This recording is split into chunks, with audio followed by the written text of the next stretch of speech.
This story, Insignificant Events in the Life of a Cactus. I haven't read it myself, but I've heard such great buzz about this book, and I know that it tends to be a favorite fifth graders. The story is about Avon Green. He didn't lose. She didn't lose her arm in an alligator wrestling match or a wildfire in Tanzania. That's just what she tells people when she gets the look. The truth is, Avon was born without arms, but at age 13, that hasn't stopped her from doing almost anything. Then, her parents take a job running Stagecoach Pass, a rundown western theme park in Arizona, and Avon has to leave everything she knows behind. Avon struggles to make friends at her new school, where the kids can't seem to see past her missing arms. But her life takes another unexpected turn when she meets Connor, a classmate who also feels isolated because of his own disability. Together, they discover an old storage shed at the park that holds bigger secrets than Avon ever could have imagined. It's hard to solve a mystery, help a friend, and face your fears, but Avon's about to find out what she's capable of and how far from insignificant she is. Chapter 1. When I was little, a kid pointed at me on the playground and shouted, "Her arms fell off!" Then ran away screaming in terror to his mom, who had to cuddle him on her lap and rub his head for like 10 minutes to get him to calm down. I think up until then, I hadn't thought about the idea that my arms might have actually fallen off at some point in my life. I had never really thought about not having arms at all. My missing arms weren't an issue for me or my parents. I never once heard either of them say, "Oh no, Avon can't possibly do that because that's only for armed people." Or, "Poor Avon is so helpless without arms." Or, "Maybe Avon can do that one day, if she ever grows some arms." They always said things like, "You'll have to do this differently from other people, but you can manage." And, "I know this is challenging. Keep trying." And, "You're capable of anything, Avon." I'd never realized just how different I was until that day that horrible kid shouted about my arms having fallen off. For the first time, I found myself aware of my total armlessness. And I guess I felt like I was sort of naked all of a sudden. So I too ran to my mom, and she scooped me up and carried me away from the park, allowing my tears and snot to soak her shirt. As she drove us home that day, I sat whimpering in my car seat and asked her what happened to my arms and why they'd fallen off. She told me they hadn't fallen off. I was just born like that. I asked her how I could get some new ones. She said I couldn't. I wailed in despair, and she told me to stop crying because having arms was totally overrated. I didn't know what overrated meant at the time because, like I said, I was really little, and so was my brain. I kind of figured it out over the next few days, though, because my parents were constantly saying things like, "Coloring this picture with my hands is okay, but only I could color it with my feet, like Avon." Now that would be fantastic. And eating spaghetti with my arms is just so boring. I wish I could eat with my feet. And the only person I know who can pick their nose with their toes is Avon. She sure is a special little girl. Dad even went so far as to ask Mom if there were any arm removal services in the area. Growing up, I could do most everything everyone else with arms could do. Eating cereal, brushing my teeth and hair, getting dressed, and yes, even wiping my own bottom. I know you're instantly wondering how I do that, and maybe I'll tell you later. Maybe. Until then, you'll just have to live in suspense. Sure, these things take longer for me.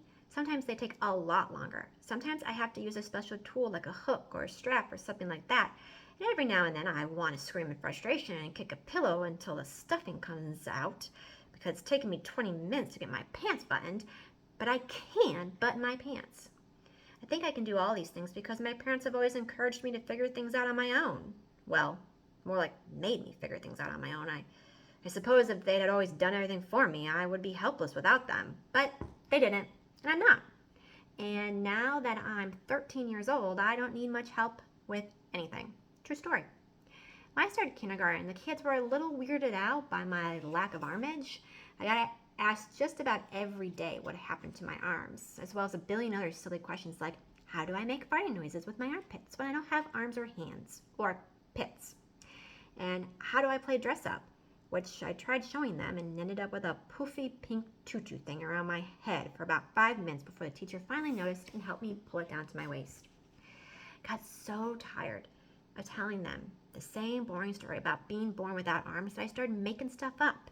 It was stinking hilarious. I knew from the first moment I told a girl my arms had been burned off in a fire, I'd found a great hobby, making up stories.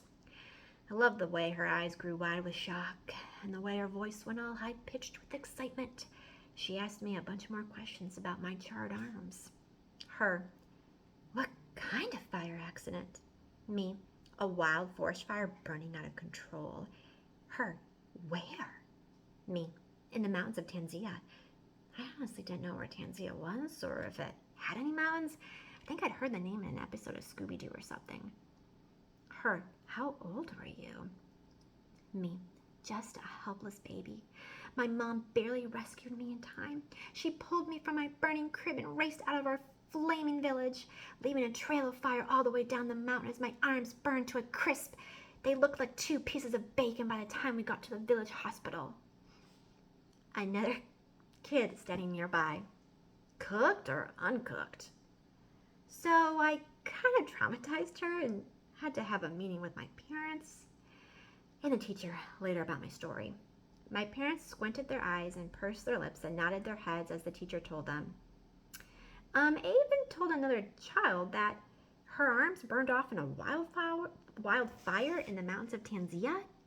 She peered at them over her glasses, frowning. She also mentioned something about bacon.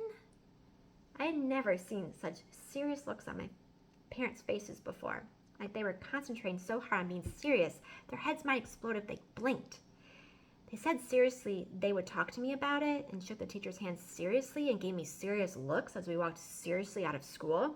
But I could tell that they weren't mad because all the way home, one of them would softly snort and the other would giggle and then the other would shake from laughter but try not to laugh out loud. And on like that all the way home. They later told me just to be truthful so I didn't upset any other kids. And I did for a long time, but then one day in 5th grade, we had a new kid come to our school. I'd gone to the same school since kindergarten, so all my friends knew I was just born with no arms.